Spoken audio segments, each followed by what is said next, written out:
Hello there, this is the second part of the 5.01 lesson. We just finished with the lesson reading and now we're going to continue on with the rest of the lesson activities. And those activities are completing the close call online activity and complete the virtual field trip advising the president activity. So let's continue on. Okay, so let's look at the close call online activity. And the threat of nuclear weapons dangerously close to U.S. soil. Review the geography of this area to get a sense of just how ominous this threat was in the fall of 1962. To get started, click Cuba. And here's Cuba right here in the middle in the green. Correct. Here you see the capital of Havana, the Bay of Pigs, and the military base of Guantanamo. In October 1962, President Kennedy's advisors showed him a photograph taken by an American spy plane that showed a nuclear missile site under construction on the western end of the island. Faced with few options and potentially disastrous consequences, President Kennedy ordered a naval blockade around Cuba. He hoped to prevent more weapons from reaching Cuba and to pressure the Soviets into dismantling the existing missile sites. Locate the Atlantic Ocean, the Gulf of Mexico, and the Caribbean Sea.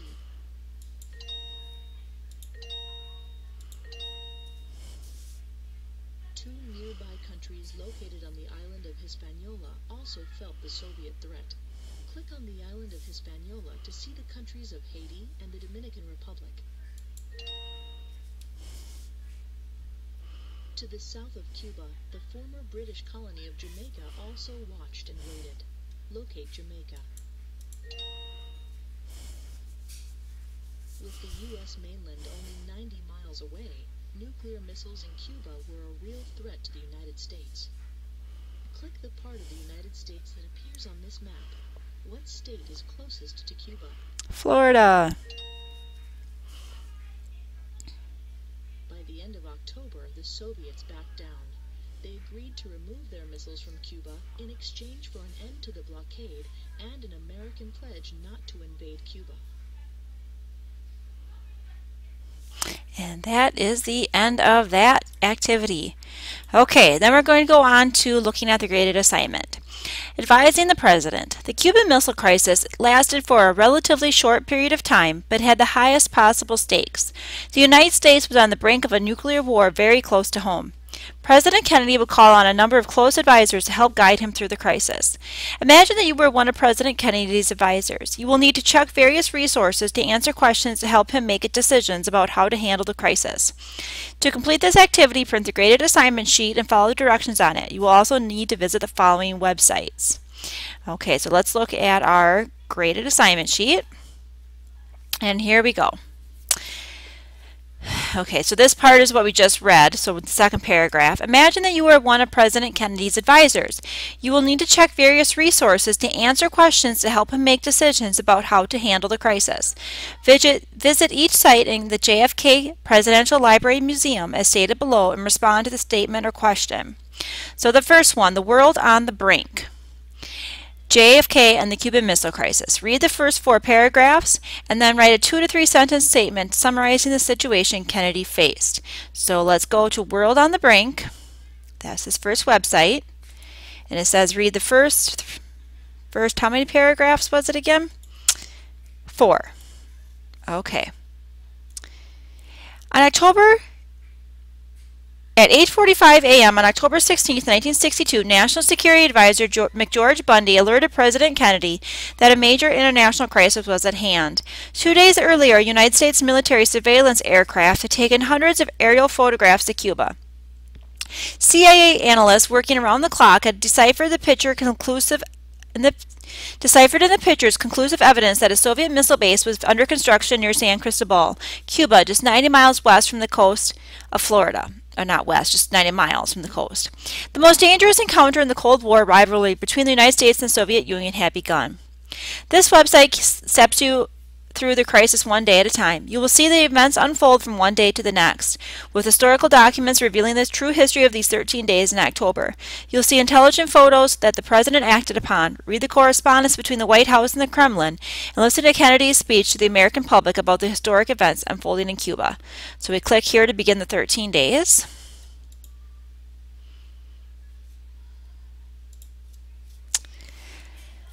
Day 1, October 16th. The 13 days marking the most dangerous period of the Cuban Missile Crisis begin. President Kennedy and his principal foreign policy and national defense officials are briefed on the U-2 findings.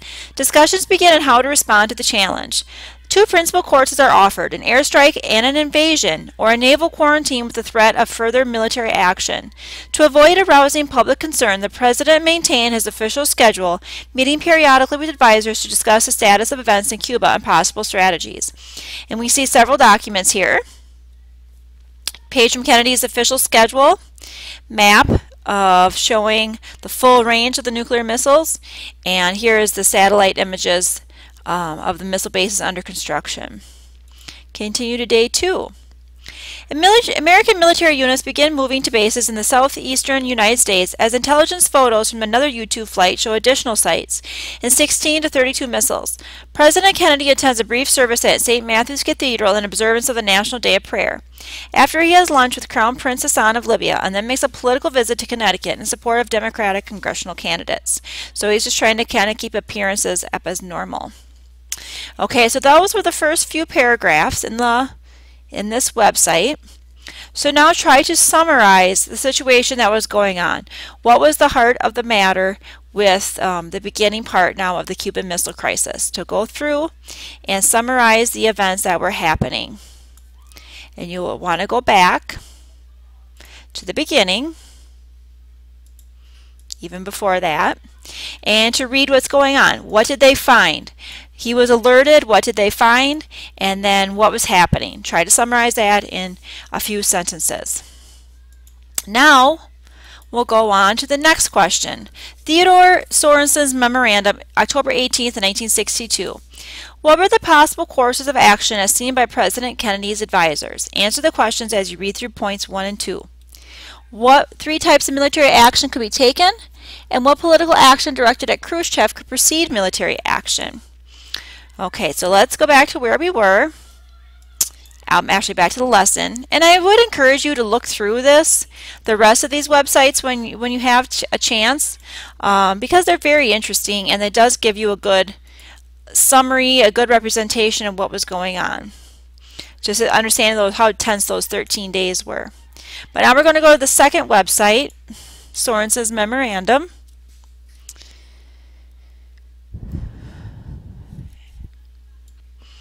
Okay, so we're getting the vaults here to open, hopefully. Let's go back while it's loading.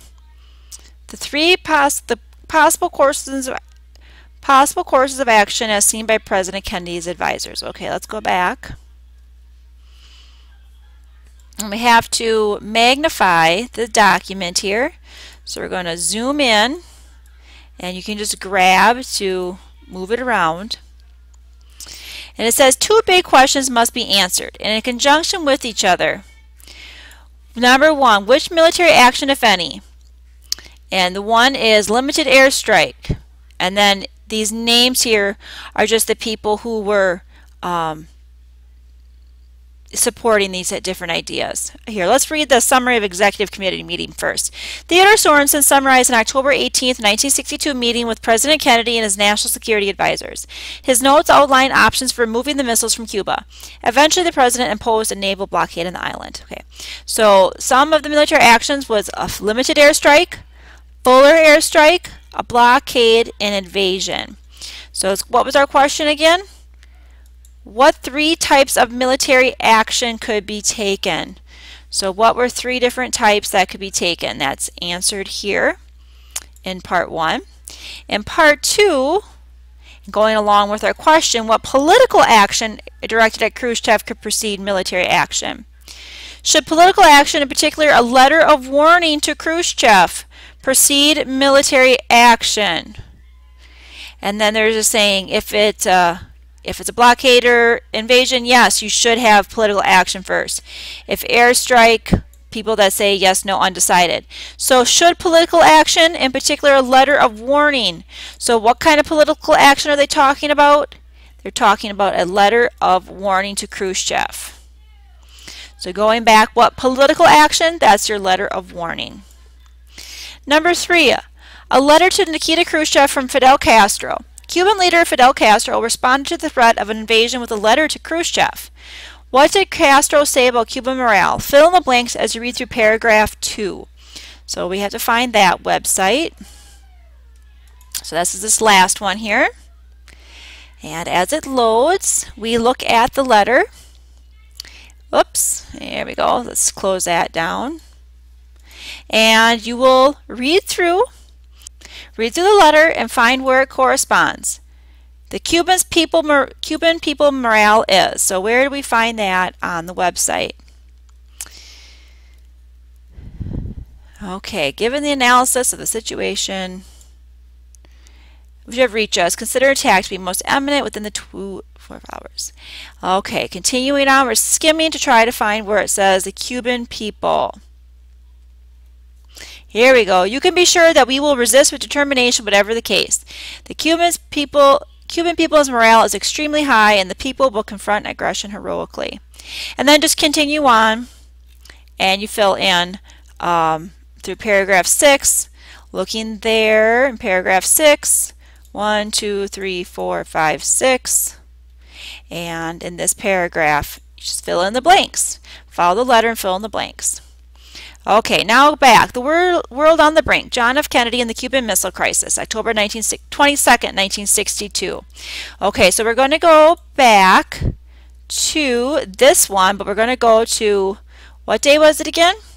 October 22nd. So now we're going to click the 22nd here, and we're going to read about the tensest day of the standoff. And the most critical day of the crisis was October 22nd, when President Kennedy took several actions. Answer the following questions as you read the 3 paragraphs. Whom did President Kennedy phone to brief the situation? Whom did President Kennedy write a letter prior to his address to the American public? And what 3 actions did President Kennedy tell Americans he had taken? President Kennedy forms former presidents Hoover, Truman, and Eisenhower to brief them on the situation. Okay, so that was one of your questions. Who does he phone to brief on the situation? It's right there in the beginning. Meetings to coordinate all actions continue. Kennedy formally establishes the Executive Committee of the National Security Council and instructs it to meet daily during the crisis. Kennedy briefs the cabinet and congressional leaders on the situation. Kennedy also informs British Prime Minister Harold Macmillan of the situation by telephone. So you could also add Macmillan to your list of people who he phones. The next question, whom did he write a letter to prior to his address to the American public? President Kennedy writes to Nikita Khrushchev, Premier of the Soviet Union, prior to addressing the American public on live television. I have not assumed that you or any other sane man would in this nuclear age deliberately plunge the world into war, which is crystal clear no country could win, and which could only result in catastrophic consequences to the whole world, including the aggressor. And then the last question, what 3 actions did President Kennedy tell Americans he had taken?